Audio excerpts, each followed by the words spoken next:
ऐसा एग्जाम जो तुम लोगों को इंडिया की 200 में से भी ज्यादा यूनिवर्सिटीज में जाने के लिए मदद कर सकता है, जिसका नाम है CUET, common university entrance test. इस वीडियो में मैं तुम लोगों को CUET 2027 के बारे में जितनी भी डिटेल्स हैं, स्टार्टिंग फ्रॉम CUET होता क्या है, इंपॉर्टेंट क्या है, उसका सिलेबस क्या है, उसका एलिजिबिलिटी क्राइटेरिया क्या है, how to manage your boards along with CUET, ये सब मैं इस वीडियो में कवर करूंगा। तो सबसे पहले शुरू करते हैं with the question, what do you mean by CUET? CUET का मतलब क्या होता है? CUET का मतलब होता है कॉमन यूनिवर्सिटी एंट्रेंस टेस्ट। ये तुम्हारे बोर्ड्स के बाद होगा, तो तुम्हारा एग्जाम होगा अराउंड मई 2027 के अंदर, ठीक है। मई और जून में तुम्हारे एग्जाम्स पूरे हो जाएंगे। मई 10 से शुरू होते हैं और जून 10 तक चलते हैं, तो मई 2027 में तुम्हारा एक पेपर होगा। इसको जो कंडक्ट करवाने वाली एजेंसी है, that is your NTA, national test agency. Sir CUET important क्या है? अभी मैंने तुम लोगों को बताया कि अगर तुम्हें इंडिया की टॉप यूनिवर्सिटीज जैसे दिल्ली यूनिवर्सिटी, जवाहरलाल नेहरू यूनिवर्सिटी, अगर कोई भी तुम्हें सेंट्रल, स्टेट या कोई भी प्राइवेट यूनिवर्सिटीज में तुम्हें एडमिशन चाहिए, तो तुम्हें उस यूनिवर्सिटी का एलिजिबिलिटी क्राइटेरिया देखना पड़ेगा, जिसमें मोस्ट कॉमन जो एग्जाम होता है दैट इज CUET। और इस एग्जाम के थ्रू तुम्हें मोर देन 200 प्लस इंडिया की यूनिवर्सिटीज में एडमिशन मिल सकता है। तो तुम्हें आफ्टर बोर्ड CUET तो देना ही पड़ेगा अगर तुम्हारा टारगेट है कि तुम्हें एक बहुत बढ़िया कॉलेज में जाना है। Third, sir what is the exam pattern? Exam pattern का मतलब क्या होता है कि अगर तुम्हें सपोज दिल्ली यूनिवर्सिटी में जाना है या तुम्हें SRCC में जाना है, तो तुम लोग उस एग्जाम के लिए CUET में ना तुम्हें एग्जाम या सब्जेक्ट्स चूज करने पड़ते हैं। और उस एग्जाम का पैटर्न क्या होगा ये मैं तुम्हें बताता हूँ कि सब्जेक्ट कैसे चूज करते हैं, और सब्जेक्ट चूज करने के बाद कि वो एग्जाम किस पैटर्न में आएगा, किस फॉर्मेट में आएगा। देखो, जो भी तुम्हारा CUET का एग्जाम होता है ना, ये MCQ फॉर्मेट में होता है और टोटल 1000 मार्क्स का तुम्हारा ये पेपर होगा, ठीक है। अब ना इसमें तुम लोग मैक्सिमम, मिनिमम 4 और मैक्सिमम तुम लोगों को 5 सब्जेक्ट चूज करने होते हैं, जिसमें से एक होती है language, second is your domain subject, third is your GAT। मैं तुम्हें सब बताऊंगा कि कैसे तुम्हें 5 चूज करने हैं, 4 चूज करने हैं, कौन सा कॉम्बिनेशन चूज करना है, that I will explain you in detail. सबसे पहले समझो लैंग्वेज का मतलब क्या होता है। सर लैंग्वेज का मतलब है कि तुम्हें इन टोटल 13 लैंग्वेजेस NTA ने बोला है, CUET ने बोला है कि तुम इन 13 में से कोई भी लैंग्वेज चूज कर सकते हो।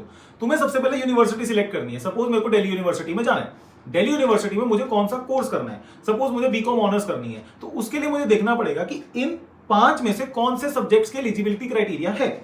लैंग्वेजेस में मोस्ट प्रॉब्ली जो बच्चा चूज करता है वो इंग्लिश को चूज करता है। मेन सब्जेक्ट का मतलब क्या होता है कि अगर तुम लोग कॉमर्स के स्टूडेंट्स हो, तुम लोग कोई भी 4 सब्जेक्ट चूज कर सकते हो, that is your accountancy, business studies, economics और मैथ्स। और ये GAT का मतलब होता है जर्नल एप्टीट्यूड टेस्ट। मैं तुम्हें डिटेल में समझाता हूं क्या करना है।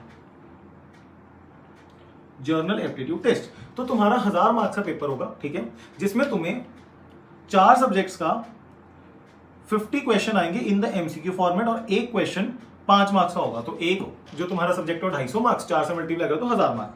तुम मैक्सिमम 5 सब्जेक्ट चूज कर सकते हो, ठीक है। डोमेन सब्जेक्ट्स का मतलब कॉमर्स के जो तुमने 12th में पढ़े हैं, लैंग्वेज में इंग्लिश चूज करते हैं बच्चे, और general aptitude test. Sir which subject should commerce students choose? देखो अब वो कैसे पता लगता है। मैंने ना तुम लोगों के लिए ये CUET की वेबसाइट खोल दी, ठीक है। इसका NTA की वेबसाइट आई है, जिसके अंदर CUET तुम्हारा लिखा आएगा। ये तुम लोग सर्च कर सकते हो www.cut.nta.nic।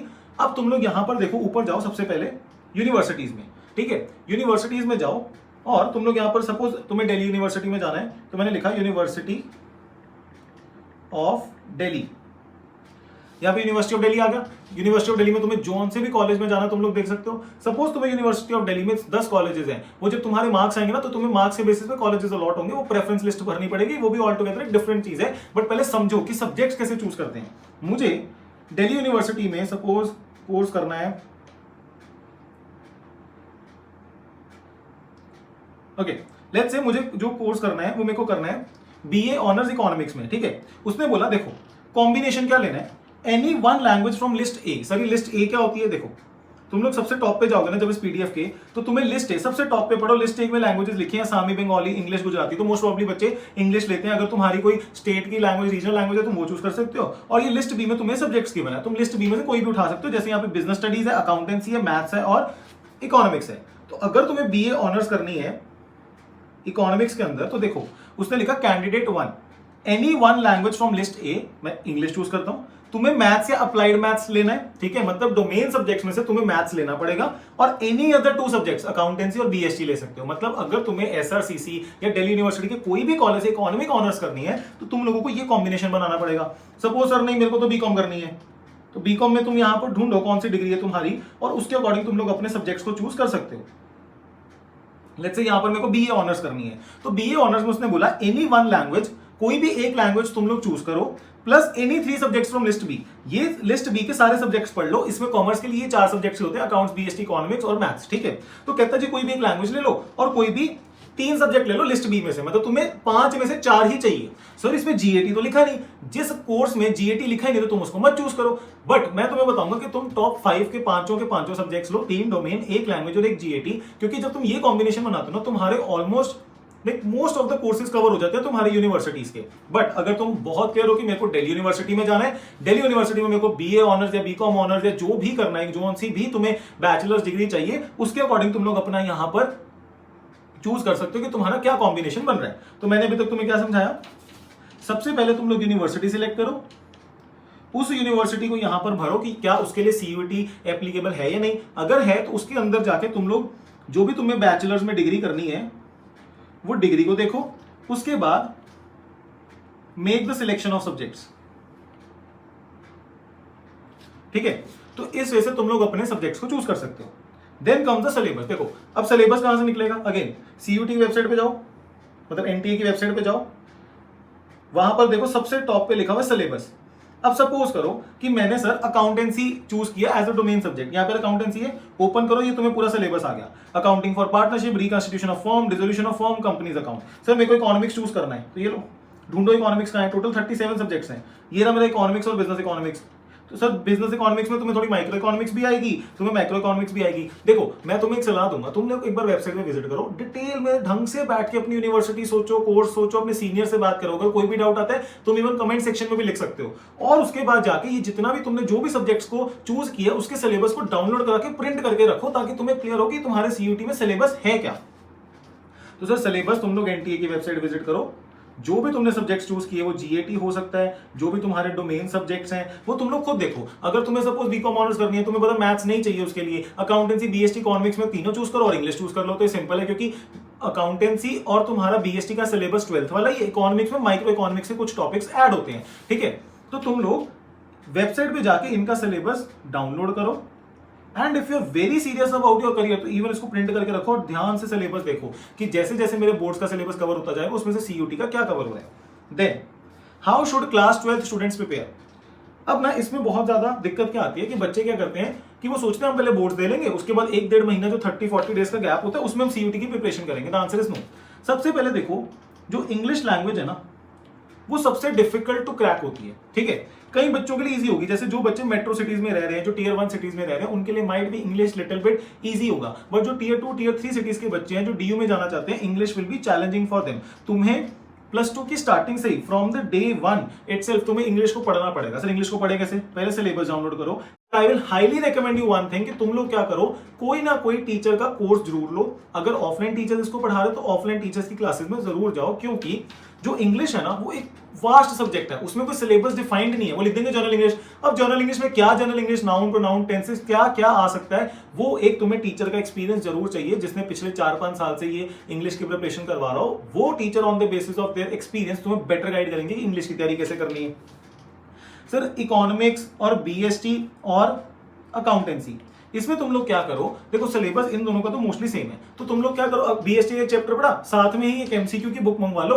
एमसीक्यू की बुक मंगवाओ, किसी भी ऑथर की मंगवा लो। एक चैप्टर के बाद 100-200 एमसीक्यूज गिवन होते हैं, 1500-2000 पूरी बुक में एमसीक्यूज होते हैं। चैप्टर पढ़ो, साथ में एमसीक्यू सॉल्व करते जाओ, और 5 डेज अपनी बोर्ड की प्रिपरेशन करो वीक में, और 2 डेज अपनी सीयूटी की प्रिपरेशन करो। सर साथ के साथ नहीं पढ़े, देखो भाई ये जो साल है ना उसमें थोड़ा सा ध्यान दे लो, क्योंकि दिस इज लाइक अगर तुम्हें ड्रीम कॉलेज मिल गया तो तुम्हारी आगे की जर्नी कंपैरेटिवली इजी हो जाएगी, तुम्हारी नेटवर्किंग अच्छी होगी, तुम्हें एक्सपोजर बहुत अच्छा मिलेगा। तो ये साल तो मेहनत करनी पड़ेगी। मोस्ट कॉमन मिस्टेक, सबसे ज्यादा गलतियां जो बच्चे करते हैं, नंबर 1 उनको यही नहीं पता उनको यूनिवर्सिटी कौन सी चाहिए, यूनिवर्सिटी गलत सिलेक्ट करते हैं।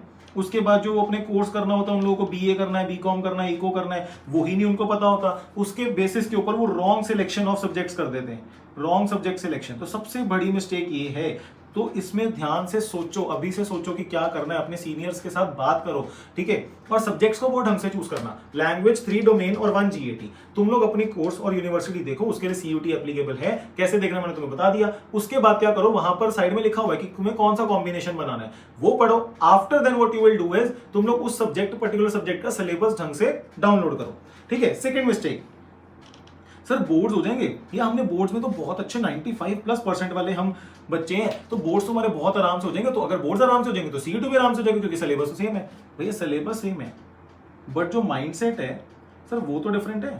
सिलेबस सेम है, आई एग्री, माइंडसेट डिफरेंट है। Boards is a subjective paper, तुम्हें उसको डिटेल में लिखना पड़ेगा, थ्योरी पेपर है बोर्ड। बट जो ये हमारा सीयूईटी है, ये ऑब्जेक्टिव पेपर है, एमसीक्यू माइंडसेट चाहिए, अलग लेवल ऑफ एक्यूरेसी चाहिए, तुम्हें टाइम मैनेजमेंट चाहिए, तो तुम्हें मिनिमम ऑफ 6 to 7 मंथ्स इसकी तैयारी करनी पड़ेगी।